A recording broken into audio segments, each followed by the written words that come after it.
அஸ்ஸலாமு அலைக்கும் வரஹ்மத்துல்லாஹி வபரகாத்துஹு. ஓகே, நாங்க ஸ்டார்ட் பண்ணுவோமா? பேசலாம், பேசுங்க.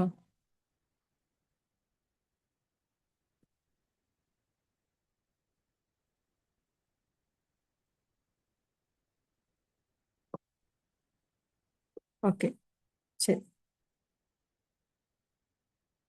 ஸ்க்ரீன் கிளியர் ஆயிக்குதா உங்களுக்கு?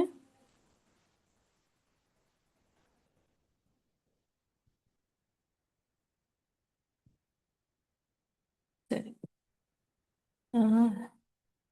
ஓகே. அஸ்ஸலாமு அலைக்கும் வரஹ்மத்துல்லாஹி வபரகாத்துஹு. என் பேர் வந்து ஸ்ரீன்தாஜ். நான் உங்களுக்கு எக்கனாமிக்ஸ் பாடம் எடுக்க போகிறது. என்னைய பற்றி சொல்லணும்னா, நான் ஜப்னா யூனிவர்சிட்டியில் எக்கனாமிக்ஸ் ஸ்பெஷல் முடிச்சிட்டு கோல்டு மெடல். அதோட ஆர்ட்ஸ் ஃபேக்கல்ட்டி தான். நான் ஆர்ட்ஸ் ஃபேக்கல்ட்டியில் எக்கனாமிக்ஸ் எடுத்திருந்தது. ஸோ ஆர்ட்ஸ் ஃபேக்கல்ட்டியில் பெச் டாப்பராகவும் அந்த வருஷத்தினுடைய அடுத்தது எக்கனாமிக்ஸில் கோல்டு மெடலும் எடுத்திருந்தேன் அல்ஹம்துலில்லாஹ். அஹ், உங்களுக்கு நான் என்னைய பற்றி சொல்லணும்னா இனி அவ்வளோதான். இப்போ நான் டீச் பண்ணி கொண்டிருக்கிறேன். ஓகே, நாங்கள் இன்ஷால்லா டிரெக்டாக கிளாஸுக்குள்ளேயே போவோம். ஓகே.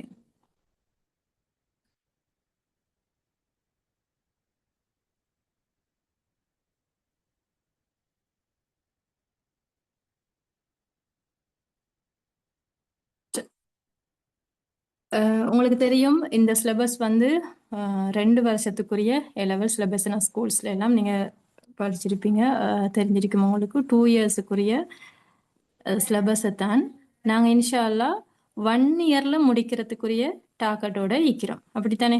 நீங்கள் பேசலாம், நீங்கள் பேசினா எனக்கும் ஹெல்ப் ஆகிக்கும். ஓகே.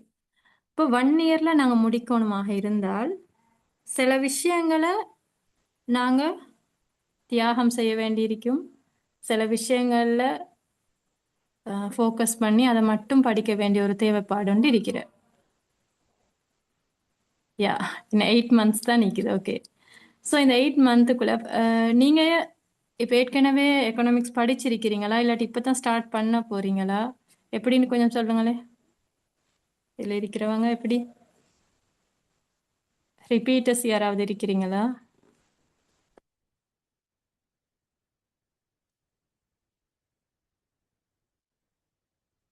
படிச்சு கொண்டு இருக்கிறீங்க அப்படியா? இப்போ தான் ஸ்டார்ட்.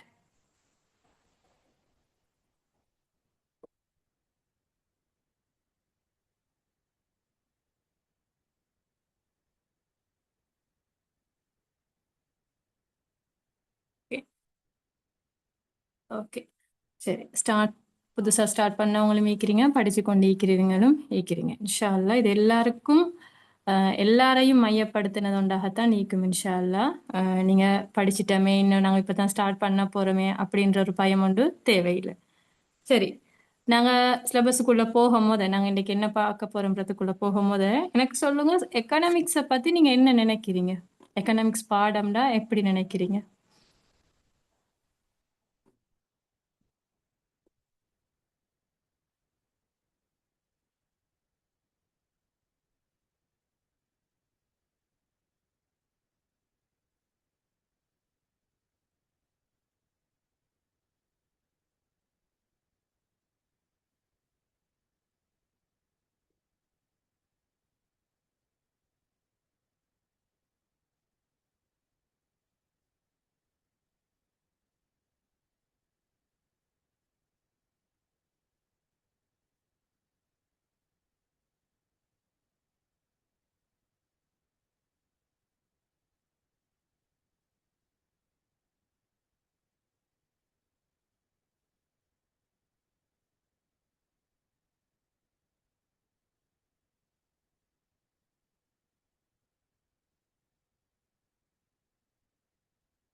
உங்களோட மைக் ஒன் பண்ணேலுமா?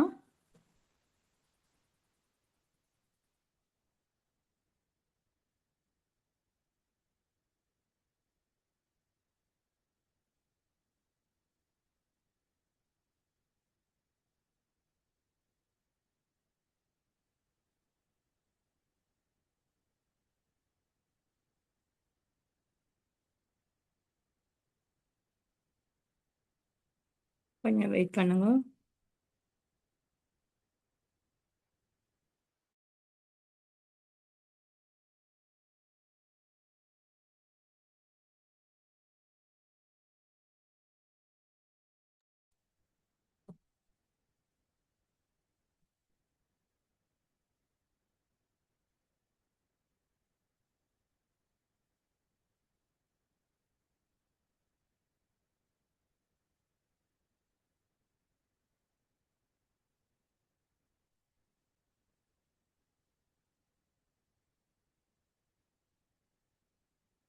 ஓகே. ஸோ இப்போ உங்களுக்கு அன்மியூட் பண்ணிக்கிறேன், நீங்க பேசலாம். மைக் ஆன் பண்ணிடும்.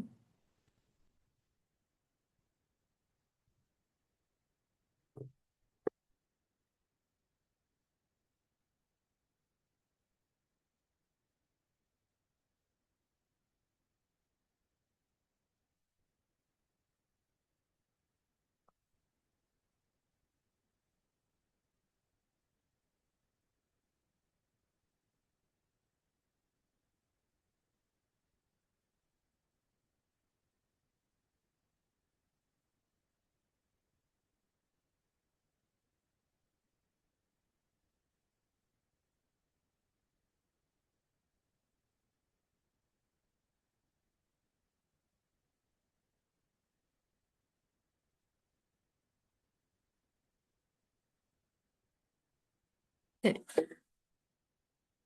ஓகே. அப்போ நாங்கள் பாடத்துக்குள்ள போகலாம். இந்த 1 இயருக்குரிய இந்த சிலபஸ் எப்படி இருக்க போகுதுன்னு சொன்னா, இன்ஷா அல்லாஹ் உங்களுக்கு எஸ்ஏஎன் ஸ்ட்ரக்சர் கொஷின்ஸை வந்து ஃபோக்கஸ் பண்ணதாகத்தான் இருக்க போகுது. சரியா? பொதுவாக உங்களுக்கு தெரியும் எம்சிக்யூ, அடுத்தது எஸ்ஏ அடிப்படையிலான கொஷின்ஸ் வரும், அதே போல் ஸ்ட்ரக்சர் அடிப்படையிலான கொஷின்ஸ் வந்து வரும். ஸோ இந்த கொஷின்ஸை மையப்படுத்தின அடிப்படையில் தான் பெரும்பாலும் உங்களுடைய எக்ஸாமுக்குரிய இந்த ஃபோக்கஸ் மெத்தட் போகுது. அதே போல் உங்களுக்கு தெரியும் இந்த 2 இயர்ஸுக்குரிய இந்த சிலபஸில் நிறைய டாபிக்ஸ் இருக்குது. பொதுவாக எக்கனாமிக்ஸை பொறுத்த வரைக்கும் கிரேட் 12ல் வந்து 6 யூனிட்டும், அதே போல் கிரேட் 13ல் வந்து 6 யூனிட்டும், மொத்தமாக 12 யூனிட் வந்து நீங்கள் படிக்க வேண்டி இருக்குது 2 வருஷத்தில். ஆனால் நாங்கள் இங்கே 1 வருஷத்தில் படிக்க போகிறது வந்து படிக்கணுமாக இருந்தால் சில விஷயங்களில் வந்து நாங்கள் முக்கியத்துவம் படுத்தி படிக்க வேண்டி இருக்குது. அந்த வகையில் இந்த டாபிக்ஸ்ல எந்தெந்த பாடங்களுக்கு எந்தெந்த யூனிட்டுக்கு வந்து வெயிட் கூடுதலாக இருக்குதோ அந்த வெயிட் சம்பந்தப்பட்ட பாடங்களுக்கு தான் நாங்கள் முன்னுரிமை கொடுத்து படிக்க போறோம். அதே போல எக்கனாமிக்கை பொறுத்த வரைக்கும் தெரியும் உங்களுக்கு நிறைய வரைபடங்கள், அதே போல வரை விலக்கணங்கள், இது சம்பந்தமாக நிறைய காணப்படுது. ஸோ அது சம்பந்தமான விளக்கங்களோடையும் பாஸ் பேப்பரை திருப்பி திருப்பி செய்யறதனூடாக வந்து அதை அடிப்படையாக கொண்ட டீச்சிங் மெத்தடாகத்தான் இந்த டீச்சிங் மெத்தட் இருக்க போகுது. அதே போல இதுல இருக்கக்கூடிய தியரிஸ், நிறைய தியரி வந்து எங்களுக்கு எக்ஸாமோட பெருமளவுக்கு சம்மந்தப்படாததாக இருக்கும். ஸோ அந்த தியரிகளை வந்து நாங்கள் குறைச்சி கொண்டு எது தேவையோ அதை மட்டும் மையப்படுத்தி படிக்கக்கூடியவங்களாகத்தான் நாங்கள் இதில் இருக்க போகிறோம். இந்த சிலபஸை தான் நாங்கள் இன்ஷால்லா இனி பார்ப்போம்.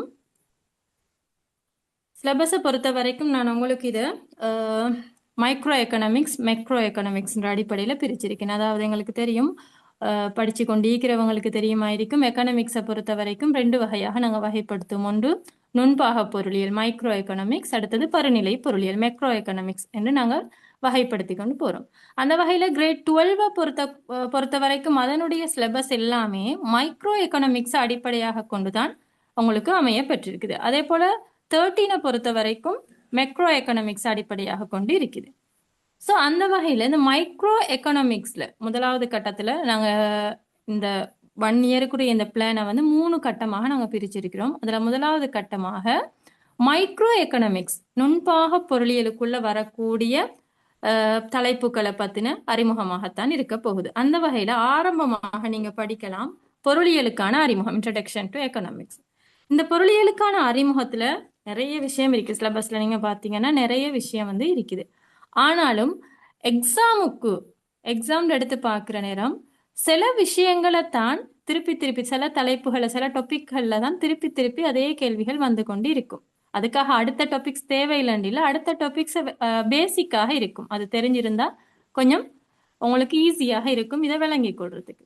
ஸோ வழமையாக வரக்கூடிய டாபிக்ஸ் தான் இந்த பற்றாக்குறை, சந்தர்ப்ப செலவு. ஸோ இது சம்பந்தமாக நாங்கள் பொருளியலுக்கான அறிமுகத்தில் படிக்க போகிறோம். அதே போல உற்பத்தி சாத்திய வலை. உற்பத்தி சாத்திய வலை என்றால் என்ன, அது எப்படி பொருளியல்ல தொடர்புபடுது, இது சம்பந்தமாக நாங்கள் படிக்கப்படும். அதில் வந்து உங்களுக்கு தெரியும் எக்கனாமிக் எஃபிஷியன்சி, பொருளாதார விளைத்திறன், வளங்களினுடைய ஒதுக்கீட்டு விளைத்திறன், உற்பத்தி விளைதிறன், இது எல்லாமே இந்த உற்பத்தி சாத்திய வலையை வச்சுக்கொண்டு தான் நாங்கள் விளங்கப்படுத்தும். ஸோ உற்பத்தி சாத்திய வலை, அதில் வேலையின்மை, வேலையின்மை, அடுத்தது வந்து வளங்களினுடைய பற்றாக்குறை, முழு வேலை வாய்ப்பு, இதெல்லாம் எங்க காட்டப்படுகிறது, ஒரு பொருளாதாரத்தினுடைய வளர்ச்சி, பொருளாதாரத்தினுடைய அபிவிருத்தி, இது எல்லாமே இந்த உற்பத்தி சாத்திய வலையினை அடிப்படையாக கொண்டுதான் நாங்க விளங்கப்படுத்துவோம். அதே போல டைப்ஸ் ஆஃப் எக்கனாமிக்ஸ், பொருளாதார முறைமைகள். பொருளாதார முறைமைகள் என்ற நேரம் அதெல்லாம் உங்களுக்கு படிக்கிற நேரம் விரிவாக நாங்க பார்ப்போம். நிறைய இருக்கிறதால நாங்க உங்களுக்கு பேசிக்கான இது அடிப்படையான விஷயம் நாங்க என்னென்ன படிக்க போறோம்ன்றத ஒரு தான் நான் உங்களுக்கு சொல்லிக்கொண்டு போறேன். பொருளாதார முறைமைகள். பொதுவா இந்த ஹெட்டிங்கை பார்த்தீங்கன்னு சொன்னா இது சம்பந்தப்பட்ட தலைப்புகள்ல இந்த பற்றாக்குறை, சந்தர்ப்ப செலவு, உற்பத்தி சாத்திய விலை, பொருளாதார முறைமை, இது சம்பந்தப்பட்ட தலைப்புகள்ல தான் அடிக்கடி ரிப்பீட்டடாகவே எஸ்ஏ சம்பந்தப்பட்ட கேள்விகள் வந்து கொண்டு இருக்குது. ஸ்ட்ரக்சர் கேள்விகள்லையும் சில எஸ்ஏ சம்பந்தப்பட்ட கேள்விகள் இது சம்பந்தமாகத்தான் வளமையாக வந்து கொண்டு இருக்குது. ஸோ இதை நாங்க படிச்சோம்னா ஓரளவுக்கு எங்களுக்கு ஸ்கோர் பண்ணக்கூடியதாக இருக்கும். அடுத்ததுதான் டிமாண்ட், கேள்வி, கேள்வி விதி, நெகிழ்ச்சி. அடுத்தது கேள்வி விதி, கேள்வி என்றால் என்ன, கேள்வி விதி, அது எவ்வாறு தொழிற்படுகிறது, கேள்வி தொழிற்பாடு, கேள்வியினுடைய கேள்வி வளைகள், அடுத்தது தொகை மாற்றம், கேள்வி மாற்றம், இதுவற்றுக்கிடையிலான வித்தியாசம் என்ன, இதெல்லாம் சம்பந்தமாக கேள்வி விதி தொடர்பாக நாங்கள் அதில் படிப்போம். அதே போல நெகிழ்ச்சி, நிகழ்ச்சி உங்களுக்கு தெரியும், விலை நிகழ்ச்சி இருக்குது, வருமான நிகழ்ச்சி இருக்குது, குறுக்கு நிகழ்ச்சி இருக்குது. ஸோ இந்த 3 சம்பந்தமாகவும் நாங்கள் படிக்கலாம். அதே போல அதில் வரக்கூடிய வரைபடங்கள், எண்கணிதம் தொடர்பான விடயங்கள் எல்லாம் இதில் வரும். இதையும் இதில் நிறைய இருந்தாலும் அந்த டிமாண்ட்ன்றது வந்து உங்களுக்கு நிறைய விஷயங்கள் உள்ளடக்கிறதுனால அடிப்படையாக இதுதான் உங்களுக்கு எக்ஸாமுக்கு வரப்படக்கூடிய விஷயங்கள். நாங்கள் இங்கே எக்ஸாமுக்கு வரக்கூடிய விஷயங்களை மாத்திரம்தான் படிக்க போறோம். அப்ப இது இது உண்மையிலே வெரி ஹை எக்ஸாம் ஃப்ரீக்வன்சியாக இருக்க போகுது. ஏன்னா முழுமையாக இந்த இதுல உள்ள கேள்விகள் வராம எப்படியுமே உங்களுக்கு எக்ஸாம் பேப்பர் வரப்போறது இல்லை. நிச்சயமாக இதுல வரும். ஸோ அதை படிக்கிறோம். அடுத்ததாக நாங்க படிக்க போறது நிரம்பல். கேள்வி, அடுத்தது நிரம்பல், சந்தை சமநிலை, சப்ளை அண்ட் மார்க்கெட் ஈக்குவிலிபிரியம். இதுல வந்து நீங்க நிரம்பல் நெகிழ்ச்சி, அதே போல பிரைஸ் கண்ட்ரோல், கட்டுப்பாட்டு விலை, இது சம்பந்தமாகவும் நீங்க படிக்க போறீங்க சந்தை சமநிலையில. அடுத்ததுதான் நுகர்வோர் நடத்தை. நுகர்வோர் நடத்தை, ஒரு நுகர்வோன் வந்து சந்தையில எவ்வாறு தொழிற்படுவான், அங்க வந்து நீங்க முக்கியப்படுத்தி படிக்க வேண்டியது இந்த யூட்டிலிட்டி, பயன். பயன் என்பது வந்து மொத்த எல்லை பயனாகவும் இருக்கலாம், எல்லை பயனாகவும் இருக்கலாம். இந்த பயன் சார்ந்த வளைகோடுகள் இருக்குது. ஸோ மொத்த பயன் வளைகோடு, எல்லை பயன் வளைகோடு எப்படி இருக்கும், இது சம்பந்தமாகவும் நீங்க இந்த நுகர்வோன் நடத்தை, கன்சியூமர் பிஹேவியர்ல படிக்க போறீங்க. அதே போல சமபயன் வலை. சமபயன் வலை என்றால் என்ன, சமபயன் வலையை வரைவதற்கான எடுகோள்கள் என்ன, இது சம்பந்தமாகவும் நீங்க படிக்கலாம். இதுல பொதுவாக சமபயன் வலை என்பது வலையோட டயக்ராமோட சம்பந்தப்பட்டு தான் இருக்குது. அதனால டயக்ராம் பேஸ்ட் எஸ்ஏ கேள்விகள் எப்படி வருகுது, அதுக்கு நீங்க எப்படி ஆன்சர் எழுதலாம், அதுல என்னென்ன நுட்ப முறைகளை நீங்க பயன்படுத்தணும். ஸோ சமபயன் வலை தொடர்பாக வளமையாக வரக்கூடிய கேள்விகள் என்னென்ன, இது சம்பந்தமாக நாங்க பாஸ் பேப்பர் கேள்விகள், அதே போல மாடல் பேப்பர் கேள்விகள், இதெல்லாம் வச்சு போனா உங்களுக்கு விளங்கப்படுத்தக்கூடியதாக இருக்கும்.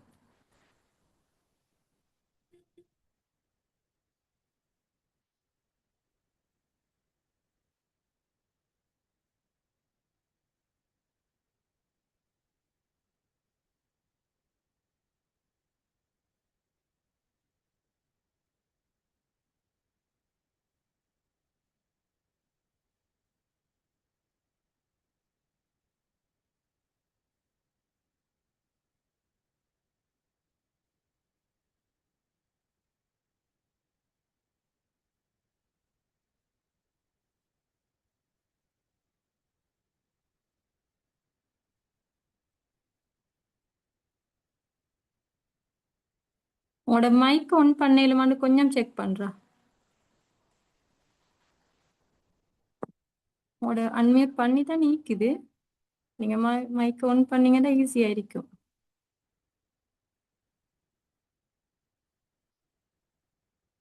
Yeah okay. மைக் ஆன் பண்ணலுமாக இருந்தா நீங்க பேசுங்களேன். ஓகே சரி. நீங்க கேட்குறத கேட்கலாம், பிரச்சனை இல்லை. அதில் கேட்டிருக்கிறீங்க ஃபர்ஸ்ட் யூனிட்லேருந்தே ஸ்டார்ட் பண்ணுறது. எஸ், ஃபர்ஸ்ட் யூனிட்லேருந்து தான் ஸ்டார்ட் பண்ணுறது. யூனிட் வைஸ் தான் போகும். இப்போ இதில் ஃபர்ஸ்ட் யூனிட் தான் உங்களுக்கு இன்ட்ரடக்ஷன் டு எக்கனாமிக்ஸ், பொருளியலுக்கான அறிமுகம் வந்து ஃபர்ஸ்ட் யூனிட்ல வரக்கூடியது தான். ஸோ அதிலிருந்து தான் நாங்கள் ஸ்டார்ட் பண்ணுவோம். நீங்கள் பயப்பட தேவையில்லை. புதுசாக படிக்கிறவங்க பயப்பட தேவையில்லை. படித்தவங்களுக்கு அது ஒரு என்னது ரிப்பீட் பண்ணி கொண்டு போய்க்கூடியதாக இருக்கும்.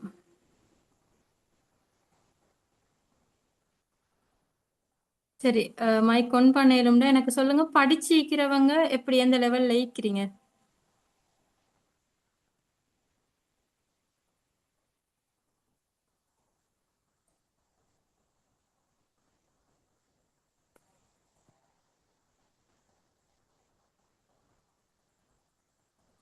ஹனா பேசலாம், பேசுங்க ஹனா. நுஹா, ஷஃபா, நிஃப்லாஸ்.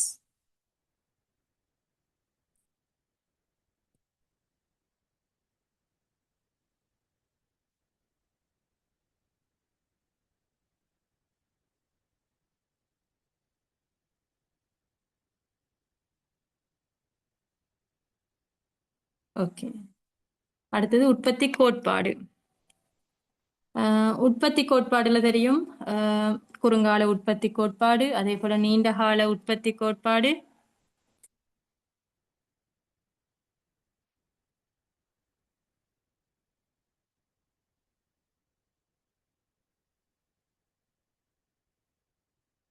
ஓகே, ஒரு போட்டிக்கிறீங்க சட்ல, ஓரளவுக்கு ஓகேயா இருக்கிறீங்க. சரி,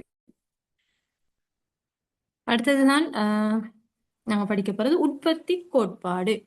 உற்பத்தி கோட்பாட்டுல குறுங்கால உற்பத்தி கோட்பாடு இன்றைக்கு, நீண்ட கால உற்பத்தி கோட்பாடு. அதுல குறுங்கால உற்பத்தி கோட்பாட்டுல எந்த விதிகள் தொழிற்படும், அதே போல நீண்ட கால உற்பத்தி தொழிற்பாடு என்றால் என்ன, குறுங்கால உற்பத்தி தொழிற்பாடிற்குரிய வளைகள் காணப்படுது. இது சம்பந்தமான தெளிவாக நாங்க இதுல வந்து படிக்க போறோம். இதுல வந்து குறைந்த செல்லும் எல்லை விளைவு விதி, உற்பத்தி தொழிற்பாடு என்றால் என்ன, உற்பத்தி கோட்பாட்டுல உற்பத்தி தொழிற்பாடு என்றால் என்ன, இது எல்லாமே வந்து நாங்க இந்த ப்ரொடக்ஷன் தியரியில படிக்கலாம். அடுத்தது செலவு. ஸோ உற்பத்தியை நாங்கள் எப்படி படித்தோமோ அதே போல செலவு வருமானம்னு இருக்கு. இதுல வந்து செலவுல வந்து குறுங்கால செலவு வளையி, நீண்ட வருமான வளையி, நீண்ட கால செலவு வளையி, உற்பத்தி செலவு வருமானம், இந்த வளைகளுக்கு இடையிலான தொடர்பு எப்படி இருக்குது, அதெல்லாமே வந்து நாங்க இந்த பாடங்கள்ல படிக்கலாம்.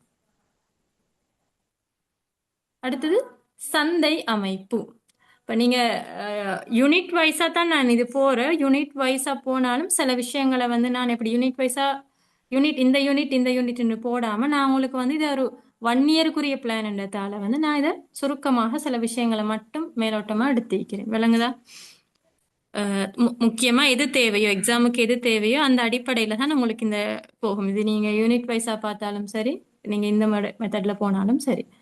இது சந்தை அமைப்பு. சந்தை அமைப்புல வந்து போட்டி சந்தை இருக்குது. அந்த போட்டி சந்தை பூரண போட்டி சந்தையாக இருக்கும். அதே போல தனியார் உரிமை, சிலர் உரிமை, ஸோ இதில் சம்பந்தப்பட்டதாகவும் நாங்கள் இந்த சந்தை அமைப்புல படிக்க போறோம். இங்க வந்து பொதுவாக இதுல வரக்கூடிய கேள்விகள் வந்து இந்த ஒப்பீட்டு அடிப்படையில சந்தை அமைப்புகள் இதுல பொதுவாக வாரது போட்டி சந்தைக்கும் தனியார் உரிமை தான் பெருமளவுக்கு உங்களோட எக்ஸாம்ல வரப்பெறக்கூடிய கேள்விகளாக இருக்குது. ஸோ இந்த ரெண்டையும் நாங்கள் முக்கியத்துவப்படுத்தி படிச்சு கொண்டு ஏனைய சந்தை அமைப்புகளை நாங்க லேசாக படிச்சு கொண்டு போவோம். அதே போல இதுல பொதுவாக வர கேள்வி ரெண்டு இந்த சந்தை முறைமைகளுக்கு இடையிலான ஒப்பீடு சம்பந்தப்பட்ட கேள்விகளாகத்தான் பொதுவாக வரும். ஸோ அதையும் நாங்க இங்க மையப்படுத்தி படிக்கலாம்.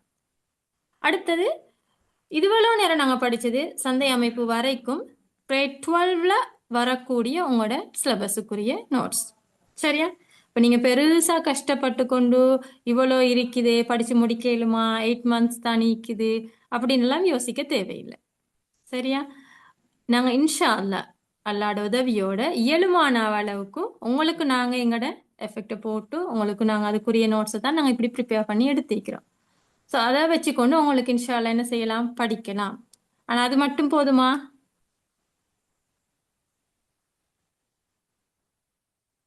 அது மட்டும் போதுமா? நாங்க படிச்சு தரது மட்டும் போதுமா? இல்ல. அப்ப என்ன வேணும்?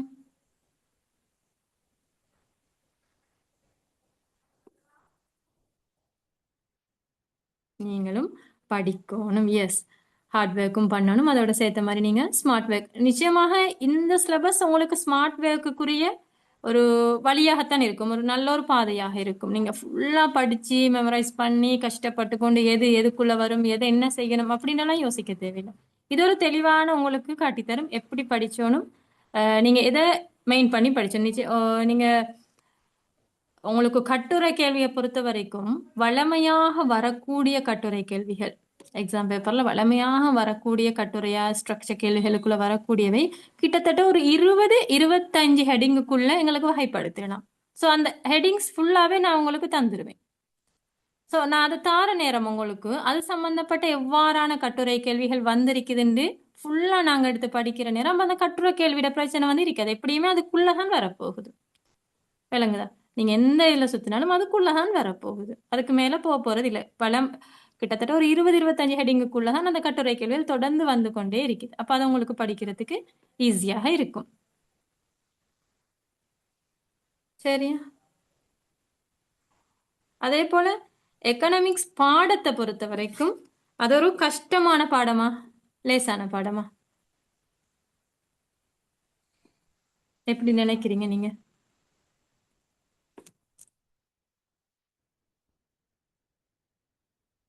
கஷ்டம். ஓகே. வேற?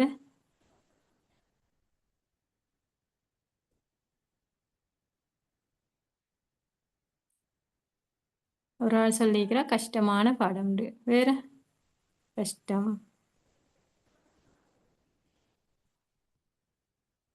ஓகே. எல்லாரும் கொமர்ஸ் தானே? கொமர்ஸ்ல எக்கனாமிக்ஸ் எடுக்கிறவங்க தானே? ஆர்ட்ஸ்ல இருந்தும் எக்கனாமிக்ஸ் எடுக்கிறவங்க இருக்கிறீங்களா?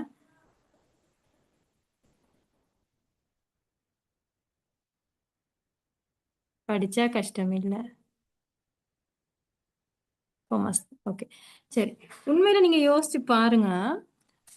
எங்கட புள்ளகல்ல சில பேர் இஸ்லாம் பாடத்துல கூட ஃபெயில் ஆகுறவங்க இருக்கிறாங்க. என்ன இருக்கிறாங்களா இல்லையா?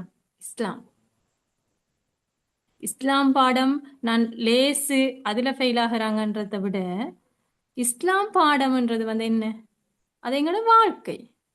ஏன்னா எங்களோட வாழ்க்கையோட சம்பந்தப்பட்ட ஒரு பாடம் தான் இஸ்லாம். நாங்க படிக்கிறன்றது மேலதிகமாக அதுல படிச்சாலும் சில அடிப்படையான அதுல வரக்கூடிய விஷயங்கள் நாங்க சுத்தி சுத்தி பார்த்தா எங்களுக்கு சின்ன வயசுல இருந்து எங்களுக்கு ஊட்டப்பட்ட விஷயங்கள், நாங்க பார்த்து படிச்ச விஷயங்கள், வளர்ந்திருக்கிற விஷயங்கள், நாங்க அந்த சூழலுக்குள்ள வளர்ற ஆக்கள். சோ அப்படி இருக்கிற எங்களுக்கே சில விஷயங்கள் என்ன நடக்குது, சில நேரம் இஸ்லாம் பாடத்துல ஃபெயில் ஆகக்கூடிய சந்தர்ப்பம் இருக்கு. அதுக்கான காரணம் என்ன? நான் இஸ்லாம் பாடத்தை இதுல எடுத்தேன்னு சொன்னா எங்களை பொறுத்த வரைக்கும் இஸ்லாம்ன்றது ஒரு முக்கியமான ஒரு பாடம், எங்களோட வாழ்க்கை. அதாலதான் நான் உங்களுக்கு அதை இஸ்லாம் பாடத்தை சொன்னேன். சோ அதுக்கான காரணம் என்ன, ஏன் ஃபெயில் ஆகுறாங்க இஸ்லாம் பாடத்துல?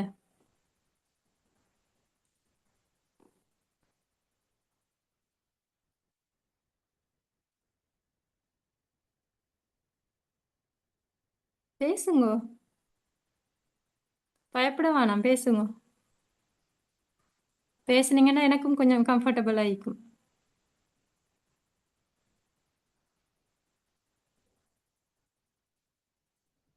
ஏன் இஸ்லாம் பாடத்துல ஃபெயில் ஆகுறாங்க? நாங்க அத எங்களோட வாழ்க்கை முறையாகவோ அல்லது நாங்க அதை பிராக்டிஸ் பண்றல அது ஒரு பொடுபோக்காக இருந்துடுறோம். அதாலதான் இஸ்லாம் பாடத்துல கூட நாங்க ஃபெயில் ஆகுற நிலைமை ஒன்று இருக்குது. ஆனா உண்மையிலேயே எந்த பாடத்தை எடுத்துக்கொண்டாலும் கஷ்டம், இது கஷ்டம் இது லேசு அப்படின்றது ஒன்று இல்லை. நாங்க அதை வந்து எங்களுக்குரிய இன்ட்ரெஸ்டான பாடமாக எடுக்கும் வரைக்கும் எந்த பாடத்தையும் நாங்கள் கஷ்டமாக எடுக்கல. இப்போ என்னைய பொறுத்த வரைக்கும் நான் ஆலிமா மദ്രസാல தான் படித்தேன். மദ്രസാல ஆர்ட் ஸ்ட்ரீமில் தான் நான் ஏ லெவல் செஞ்சது. ஸோ ஏ லெவலில் வந்து நான் செஞ்சது ஹோம் எக்கனாமிக்ஸ், அரபிக், இஸ்லாம். எனக்கும் எக்கனாமிக்ஸுக்கும் எந்த சம்பந்தமுமே இல்லை ஏ லெவல் வரைக்கும். நான் யூனிவர்சிட்டிக்கு போயிட்டு எடுத்த பாடம் தான் இந்த எக்கனாமிக் சப்ஜெக்ட். ஸோ டோட்டலாக நான் ஏ லெவலில் செஞ்ச சப்ஜெக்ட்டுக்கும் யூனிவர்சிட்டியில் போய் எடுத்த சப்ஜெக்ட்டுக்கும் ஃபுல்லி டிஃப்ரெண்ட். ஸோ அப்படி இருக்கிற நேரம் நான் அந்த எக்கனாமிக்ஸை படித்து ஒவ்வொரு இயரும் ஃபர்ஸ்ட் இயரை தவிர second year, third year, fourth year 3 வருஷமும் நான் எங்களோட பெஜ் டாப்பராக இருந்திருக்கிறேன். அதே போல் ஃபைனல் எக்ஸாமில் கோல்டு மெடல். அதே போல் ஆர்ட்ஸ் ஃபேக்கல்ட்டிலேயே பெஜ் டாப்பராக வந்து இந்த எக்கனாமிக்ஸ் பாடத்தால் விளங்குதா? ஸோ நான் இதே சொல்கிறேன்னு சொன்னால் எந்த ஒரு பாடமும் கஷ்டம் இல்லை. நீங்கள் இன்ட்ரெஸ்ட் எடுக்காத வரைக்கும் உங்களுக்கு இன்ட்ரெஸ்ட் ஆக்கி கொள்ளுங்க. நீங்கள் இந்த பாடத்தை சில இன்ட்ரெஸ்ட் ஆக்கி கொள்ளுங்க. நான் அதான் சொல்கிறேன், இந்த பாடம் உங்களுக்கு அவ்வளோ கஷ்டமான ஒரு பாடம் அல்ல.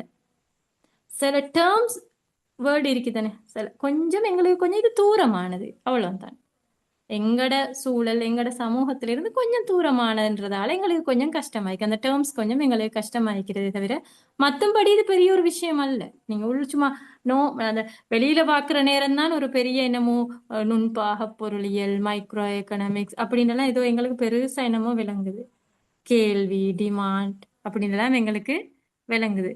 பட் நீங்க இதுவே நார்மலா நீங்க பாத்தீங்கன்னா அன்றாட எங்களோட வாழ்க்கையோட தொடர்புபட்ட நாங்க எப்படி ஒரு கடையில போயிட்டு சாமான் வாங்குறோம், நுகர்வு, அங்க எங்களுக்கு செலவு, அந்த பொருட்கள் எங்களுக்கு உற்பத்தி செஞ்சு தராங்க. ஸோ அது உற்பத்தி, இதோட அதன் மூலம் கிடைக்கக்கூடிய வருமானம், இது சம்பந்தப்பட்ட அன்றாட ஒரு தனிநபர் ஒரு நிறுவனத்தோட சம்பந்தப்பட்ட விஷயங்கள் தான் நாங்கள் இந்த மைக்ரோ எக்கனாமிக்ஸ்ல படிக்கிறோம்.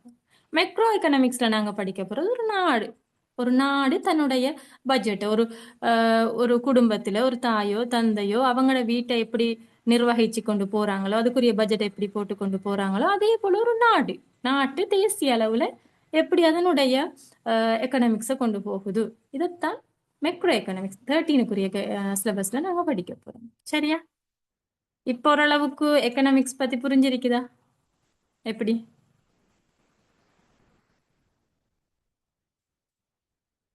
என்ன ஐடியா? இப்ப கஷ்டம்னு நினைக்காதீங்க.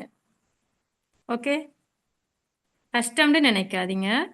நான் இப்ப சொன்ன இந்த 2-3 விஷயத்தாலையும் உங்களோட மைண்ட் செட் எவ்வளவுக்கு மாறி இருக்குமோ எனக்கு தெரியல. பட் எந்த பாடத்தையும் தான், எக்கனாமிக் மட்டும் இல்லை, நீங்க எடுக்க போற, இப்ப நீங்க எடுத்துட்டீங்களே, இப்ப கஷ்டம்னு தெரிஞ்சாயே நீங்க எடுத்தீங்க. ஏதோ ஒன்று செய்யணும் அப்படின்றதுக்காகத்தானே.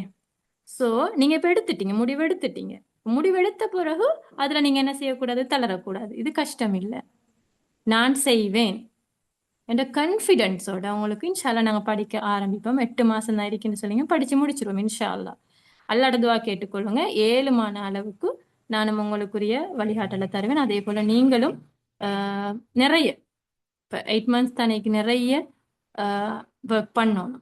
ஒர்க் பண்ணீங்கன்னு சொன்னால் நிறைய பயிற்சி பண்ணுங்க, இன்ஷால்லா நல்ல ஸ்கோர் வந்து உங்களுக்கு எடுக்கலாம்.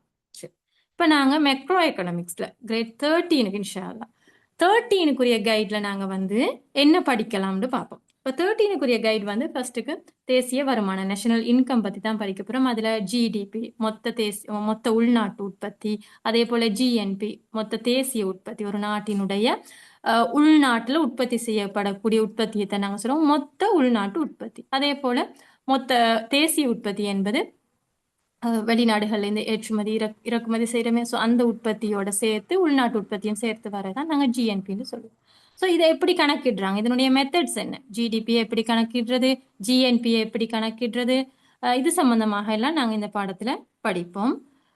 இதுல வரக்கூடிய ப்ராப்ளம்ஸ் கட்டாயம் இது வந்து எஸ்ஐக்கு வரக்கூடிய கேள்வி. எது இந்த ப்ராப்ளம்ஸ்ன்றது வந்து ஜிடிபி ஜிஎன்பி மெத்தட்ஸ்ல வந்து ப்ராப்ளம்ஸ் இருக்குது.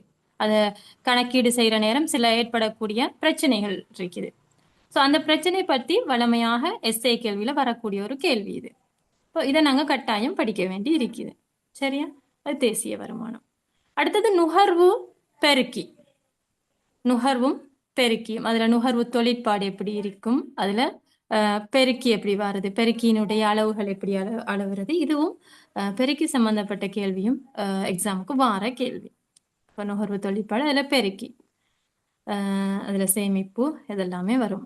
சரியா? நுகர்வு தொழிற்பாடு, சேமிப்பு தொழிற்பாடு, அதெல்லாம் பெருக்கி அது சம்பந்தப்பட்டு நாங்கள் படிக்கலாம். இது எக்ஸாமுக்கு வாரது. இதில் நாங்கள் பார்க்குற எல்லாமே எக்ஸாமுக்கு இதுவரை காலமும் வந்த விஷயங்கள் தான். அடுத்ததெல்லாம் நாங்கள் விட்டுட்டு எக்ஸாமுக்கு வந்தது தான் ஃபோக்கஸ் பண்ணி நாங்கள் இதில் போட்டிக்கிறோம். சரியா? அடுத்தது பணம், வங்கியல், மணி, பேங்கிங். இந்த பேங்கிங், மணி, இந்த சிஸ்டத்தில் வரக்கூடிய இதில் ஃபங்க்ஷன் ஆஃப் மணி, பணத்தினுடைய தொழிற்பாடு, அதே போல் மத்திய வங்கி, வணிக வங்கி. மத்திய வங்கி என்றால் என்ன, மத்திய வங்கியினுடைய தொழிற்பாடுகள், வணிக வங்கி, வணிக வங்கி எப்படி மத்திய வங்கியோட இணைஞ்சிருக்குது, அதனுடைய தொழிற்பாடுகள், மத்திய வங்கியினுடைய கட்டுப்பாட்டு கருவிகள், அப்படி எல்லாம் இருக்குது. ஸோ அதெல்லாம் நாங்கள் இங்கே பார்ப்போம். சரியா? அடுத்தது வந்து பணவீக்கம், இன்ஃப்ளேஷன். இப்போ நீங்கள் பாருங்க, மெக்ரோ எக்கனாமிக்ஸில் வரக்கூடியது எல்லாமே ஒரு நாட்டோட சம்பந்தப்பட்ட விஷயங்கள் தான். விளங்குதா? தேசிய வருமானம், நுகர்வு, மொத்த நுகர்வு, மொத்த சேமிப்பு, அதே போல பணம், வங்கியல், அதே போல அடுத்ததுதான் பணவீக்கம், இன்ஃப்ளேஷன். பணவீக்கம்டா என்ன? ஒரு நாட்டினுடைய பொது விலை மாட்டம் தொடர்ச்சியாக அதிகரித்து செல்றதை தான் நாங்கள் பணவீக்கம்னு சொல்லுவோம். இது எங்களுக்கு தூரமான ஒரு விஷயமாக இருந்திருக்கும் நான் நினைக்கிறேன். 2020க்கு முன்னர் கொஞ்சம் தூரமான ஒரு விஷயம்தான் பணவீக்கம்டா, கொஞ்சம் படிக்கவே வேண்டிய ஒரு விஷயமாக இருந்திருக்கும். சரியா? ஆனா பணவீக்கம்ன்றது வந்து அதுக்கு பிறகு எங்கட நாட்டில் நடந்த கிரைசிஸ்ல எங்களுக்கு தெரிஞ்சிருக்கும் பணவீக்கம்ன்றது என்ன. எங்கட நாங்கள் கொள்வனவு செய்யக்கூடிய நுகர்வு பொருள்கள் அதிக அளவுல வந்து அதனுடைய பொது விலை மட்டங்கள் அதிகரிச்சு கொண்டு போச்சு. அப்படித்தானே? ஸோ பணவீக்கம்டா என்னன்னு தெரிஞ்சிருக்கும் எங்களுக்கு. பொருட்களினுடைய பொது விலை மட்டம், ஒரு நாட்டினுடைய பொது விலை மட்டம் இருக்கும். ஸோ அதனுடைய விலை தொடரேச்சியாக அதிகரிச்சு கொண்டு போகுதுண்டா பணவீக்கம். பணவீக்கம்ன்றது ஒரு நாட்டுக்கு இருக்கணும், 2 டிஜிட்ல இருக்கிறது வரைக்கும் அது பிரச்சனை இல்லை. பட் அதுக்கு மேலே போறது தான் குழப்பமாக போகும். ஸோ அதனுடைய காரணங்கள், பணவீக்கம் ஏன் ஏற்படுது, அதனால ஏற்படக்கூடிய விளைவுகள், என்னென்ன விளைவெல்லாம் ஏற்படும், இதெல்லாம் இப்ப எங்களுக்கு ஈஸி. பணவீக்கம் ஏற்பட்டா என்ன விளைவு ஏற்படும்ன்றதெல்லாம் கொஞ்சம் கிளியர் ஆயிருப்போம் நாங்க. ஏன்னா நாங்க ப்ராக்டிக்கலா பார்த்துட்டோம். அதே போல கண்ட்ரோல் மெஷர்ஸ், அதை நாங்க எப்படி கண்ட்ரோல் படுத்தலாம், அதுக்கான என்ன கருவிகளை நாங்கள் பயன்படுத்துகிறோம். பணவீக்கத்தை கட்டுப்படுத்துவதற்கான கருவிகள் இருக்கு. ஸோ அதுகளும் வளமையாக எக்ஸாமுக்கு வரக்கூடிய பார்ட். அதில் பொதுவாக வெரி காமன் சேர்ந்து வார இதில். சரியா? ஓகே. இன்ஃபர்மேஷன் ஒரு கேட்டிருந்தீங்க பிடிஎஃப் நோட்ஸ் என்ன மாதிரி இருந்துன்னு சொல்லி. இன்ஷால்லா உங்களுக்கு நான் பிடிஎஃப் நோட்ஸ் வந்து தருவேன். ஒவ்வொரு டாப்பிக்கும் உரிய நாங்கள் என்னென்ன படிக்கிறோமோ அந்த டாப்பிக்கும் உரிய பிடிஎஃப் நோட்ஸ் உங்களுக்கு நான் தருவேன். நீங்கள் மேலதிக அதோட சம்மந்தப்பட்ட இதெல்லாம் நான் சொல்லிட்டேன் ஏற்கனவே உங்களுக்கு. ஸோ 2 இயர்ஸுக்குரிய சிலபஸை 1 இயர் உங்களுக்கு 8 மந்த்ஸில் முடிச்சோணும். ஸோ அதுக்கேற்ற மாதிரி முக்கியமான பாட்டை மட்டும்தான் நாங்கள் இங்கே கொண்டு போகிறோம். அதுக்குரிய பிடிஎஃப் நோட்ஸ் எல்லாம் நான் உங்களுக்கு தருவேன். மேலதிகமான நோட்ஸை இன்ஷால்லா உங்களுக்கு எடுத்துக்கொள்ளேன். அதுக்குரிய புக்ஸ் எல்லாம் நிறைய இருக்குது. அப்படி தேவைப்பட்டவங்க நீங்கள் எனக்கு மெசேஜ் பண்ணீங்கன்னா அது என்ன புக், அந்த ரெஃபரன்ஸை நான் உங்களுக்கு தருவேன், நீங்கள் எடுத்துக்கொள்ளலாம்.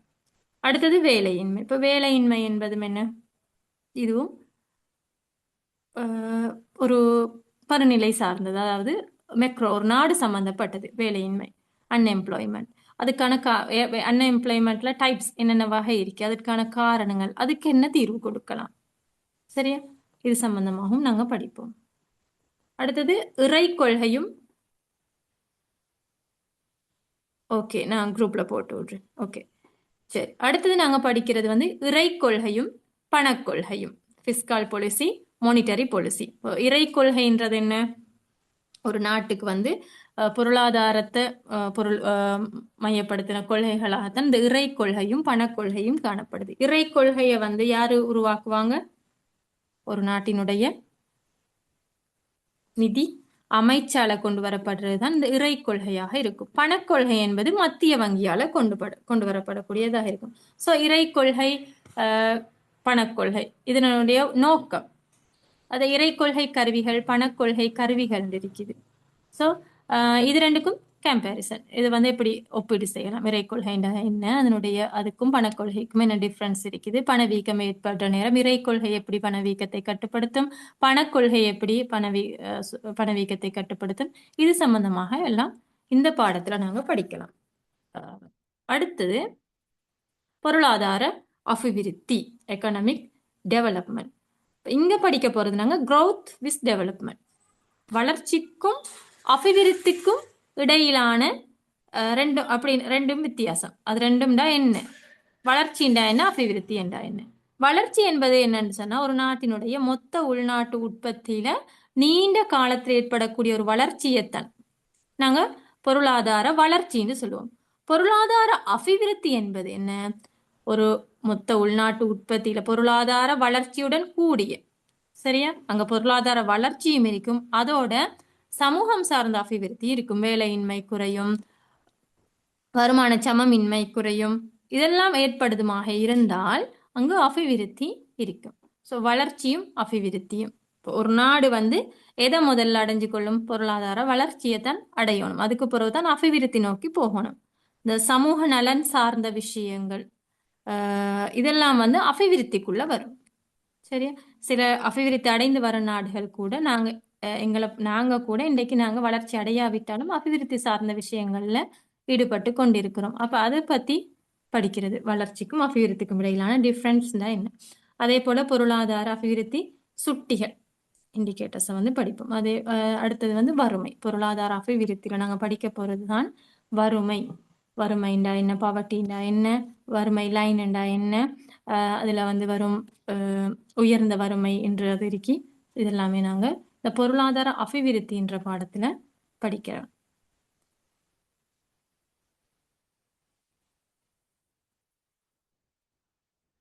கொஞ்சம் வெயிட் பண்ணுங்க.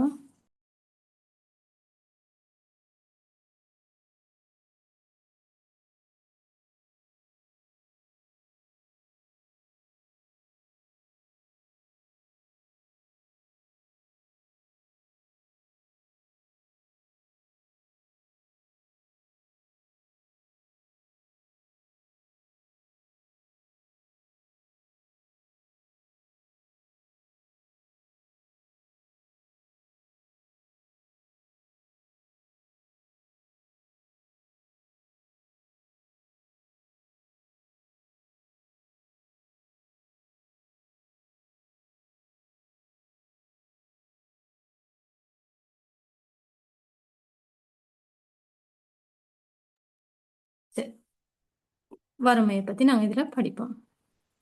அடுத்தது லாஸ்டா நாங்க படிக்க போறது சர்வதேச பொருளியல். சரியா, சர்வதேச பொருளியல்ல ஒப்பீட்டு நயம், சென்மதி நிலை, பிஓபின்னு சொல்லுவோம், பேலன்ஸ் ஆஃப் பேமெண்ட், அதே போல பரிமாற்று விகிதம், பணப்பரிமாற்று விகிதம், இது சம்பந்தமாக எல்லாம் நாங்கள் இந்த சர்வதேச பொருளியல்ல படிக்கிறது. சர்வதேச பொருளியல்ல நிறைய விஷயம் இருந்தாலும் அதுல நீங்க படிச்சிருப்பீங்க, படிச்சவங்களுக்கு சிலவங்களுக்கு தெரிஞ்சிருக்கும். சர்வதேச பொருளியலை பொறுத்த வரைக்கும் சில அமைப்புகளை பத்தி நாங்க படிப்போம். ஸோ அதெல்லாம் பெரிய அளவுக்கு நாங்கள் இங்கே படிக்க போகிறது இல்லை. ஏன்னா இதில் முக்கியமாக வளமையாக வரக்கூடிய கேள்வி வந்து இந்த பிஓபி வரும், சென்மதி நிலுவை, அதே போல் ஒப்பீட்டு நயம் வாரது, பரிமாற்று விகிதம் வரும். இது மூணு விடயமும் தான் சர்வதேச பொருளியலை பொறுத்த வரைக்கும் தொடரேச்சியாக கேள்வி வந்து கொண்டிருக்கக்கூடிய தலைப்புகளாக இருக்குது. ஸோ இது சம்பந்தமாக நாங்கள் படிக்கலாம். அடுத்தது தான் மூணாவது கட்டமாக நாங்கள் வச்சிருக்கிறது தான், மூணு கட்டமாக பிரிச்சிருக்கிறேன்னு சொன்னேன். அதில் ஃபர்ஸ்ட் கட்டம் வந்து மைக்ரோ எக்கனாமிக்ஸ் சம்மந்தமாக படித்து தருவேன். ரெண்டாவது கட்டத்தில் மேக்ரோ எக்கனாமிக்ஸ். ஃபைனல் மூணாவது கட்டம்ன்றது வந்து நாங்கள் பரீட்சைக்கான ஒரு தயார்படுத்தலாக இருக்கும் இது. சரியா, ஸோ இங்கே வந்து கிட்டத்தட்ட இன்ஷா அல்லாஹ் லாஸ்ட்டாக வந்து 10 தொடக்கம் 15 வருஷத்துக்குரிய பாஸ் பேப்பரை வந்து நாங்கள் கவரேஜ் பண்ணக்கூடியதாக இருக்கும். இது வந்து பெருமளவுக்கு உங்களுக்கு செப்பரேட்டாகவும் நடக்கலாம், அல்லது நாங்கள் படித்து கொண்டு போகிற நேரமே அந்தந்த யூனிட்டுக்கு ஏற்ற மாதிரியும் உங்களுக்கு இது அந்தந்த சந்தர்ப்பத்தை பொறுத்து இது அமையும். சரியா, அதே போல் டாபிக் வைஸ் இஸ்ஸே ப்ராக்டிஸ், இதைத்தான் நான் உங்களுக்கு சொன்னேன் ஏற்கனவே. நான் உங்களுக்கு சொன்னேன் இது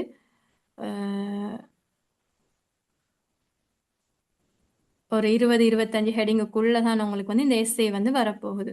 ஸோ இந்த எஸ்ஏ ப்ராக்டிஸும் உங்களுக்கு நான் செய்வேன். அது சரி, அது பயப்பட தேவையில்லை. ஸோ நீங்கள் அதுகளை படித்து கொண்டாலே ஓரளவுக்கு உங்களுக்கு பிரச்சனை இருக்காது. அதே போல் எஸ்ஏ ரைட்டிங் ட்ரைனிங், இப்போ இந்த எஸ்ஏ டைப் டாபிக்ஸை பொறுத்த வரைக்கும் அதில் வந்து இன்ட்ரடக்ஷன் டெக்னிக்ஸ் இருக்குது. எக்ஸே ரைட் ஸ்ட்ரக்சரா நான் இங்க சொல்றது வந்து ஸ்ட்ரக்சர் கேள்வி, பொதுவாக பார்ட் 2ல வரக்கூடிய கேள்விகள். சரியா? அந்த கேள்விகளுக்கு நீங்க எழுதுற நேரம் சில டெக்னிக்ஸை யூஸ் பண்ண வேண்டி இருக்குது. எப்படி இன்ட்ரடக்ஷனை நீங்க கொடுக்கலாம். சரியா? அடுத்தது அதில் பயன்படுத்தக்கூடிய வரைபடங்கள் அதை எப்படி நீங்க கொடுக்கலாம். அதே போல கன்க்ளூஷன், முடிவுரை, அது மூணும் வந்தா தான் அந்த எஸ்ஏ ரைட்டிங்குரிய ஃபுல் மார்க்ஸ் உங்களுக்கு கிடைக்கும். சரி, அந்த ஸ்ட்ரக்சர் கேள்விக்குரிய மார்க்ஸ் வந்து கிடைக்கிறது இது மூணு இல்லைங்களா. இதுக்காக நாங்க கட்டாக எழுதுற இல்லை, சின்ன சின்ன பாயிண்ட்ஸ் தான். எக்ஸாமை பொறுத்த வரைக்கும் கட்டாயம் ஞாபகம் வச்சுக்கொள்ளுங்க, நீங்க கட்டா எழுத போகாதீங்க. சரியா? அதுலேயும் எக்கனாமிக்ஸ் பாடத்தை பொறுத்த வரைக்கும் பெருசா கட்டாயெல்லாம் எழுத தேவையில்லை, பாயிண்ட்ஸ் தான், சின்ன சின்ன பாயிண்ட்ஸ். ஆனா அதை நீங்க முன் வைக்கிற எப்படி நீங்க ப்ரெசென்ட் பண்றீங்கன்றதுல தான் உங்களுக்குரிய எக்ஸாமுக்குரிய ஸ்கோரை பண்றதுல இருக்குது. ஸோ அதெல்லாம் உங்களுக்கு நான் லாஸ்டா வரக்குள்ள அதெல்லாம் சொல்லி தருவேன். அதே போல மாடல் பேப்பர்ஸ் ப்ராக்டிஸ் பண்றது, டைம் மேனேஜ்மெண்ட் எப்படி நீங்க செய்யணும், இதெல்லாம் வந்து எங்களுக்கு ஆன்லைன் எக்ஸாம்ல இன்ஷா அல்லாஹ் அது மாதிரி நாங்க எழுமான மாதிரிக்கு செஞ்சு கொள்வோம். சரியா? அடுத்தது வந்து இந்த விஷயம், எக்ஸாம் ஸ்கோரிங் ஃபார்முலா அப்படின்னா என்ன, ஃபாஸ்ட் ட்ராக் டூல்ஸ் அப்படின்னா என்ன,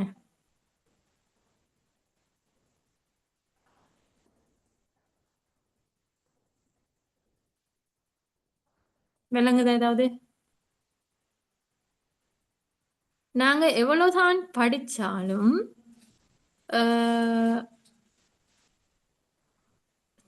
ஓகே, நாங்க எவ்வளவுதான் படிச்சாலும் எங்களுக்கு அது லோட் ஆகிக்கொண்டே இருக்கும், நிறைய இருக்கிற மாதிரி இருக்கும், எதுவுமே விளங்காது, அவசரமா படிச்சு முடிக்க இல்லாம இருக்கும், படிக்கிறோம் இன்னும் முடியல அப்படின்னு ஒரு இதை ஒன்று இருக்கும் வேணா.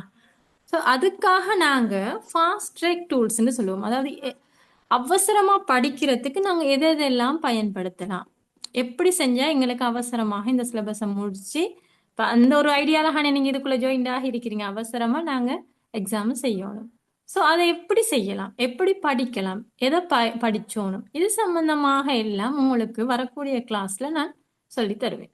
சரியா?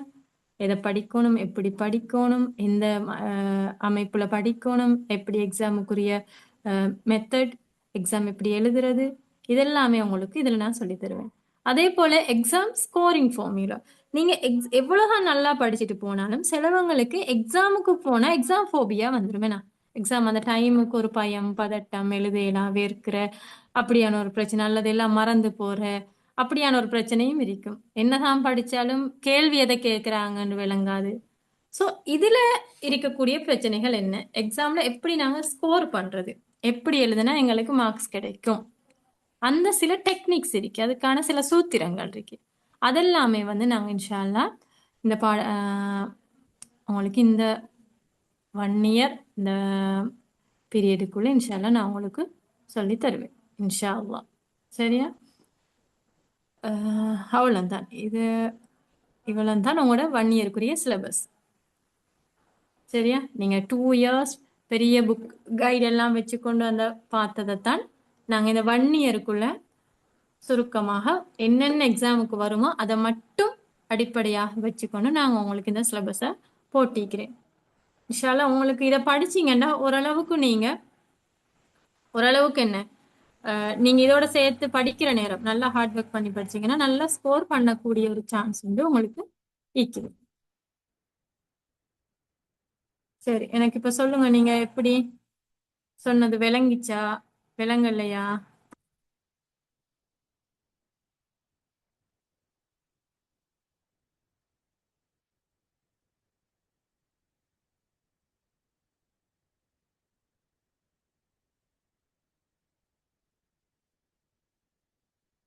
படிக்கிறதுக்கு interest ஆயிருக்குதா?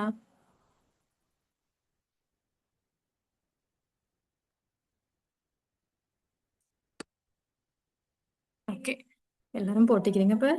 Okay okay, thank you. Okay, சரி, அல்ஹம்துலில்லாஹ். நான் அதுதான் துவா செய்யறதும் என்ன, நீங்க எந்த நோக்கத்துக்காக வந்தீங்களோ அந்த நோக்கம் நிறைவேறணும். அதே போல நான் எந்த நோக்கத்தோட உங்களுக்கு இதை படிச்சு தர வந்தனோ அதே நோக்கமே அந்த அடிப்படை உங்களை வந்து சேரணும். அது காதுகளை மட்டுமில்லை உங்களோட உள்ளத்துக்கும் அது வந்து சேரணும். இன்ஷா அல்லாஹ் அந்த அடிப்படையில வந்து நாங்க இதை படிப்போம். இன்ஷா அல்லாஹ் பாஸ் ஆகுவோம். சரியா? அந்த நீயத்தோட ஆஹ், இன்ஷா அல்லாஹ் இந்த கிளாஸை நாங்க தொடருவோம். ஓகே. வேற ஏதாவது கேட்க இருக்குதா? கேட்க இருக்கிறேன்னா உங்களோட மைக் ஆன் பண்ணலாம் அல்லது சட்ல போடலாம்.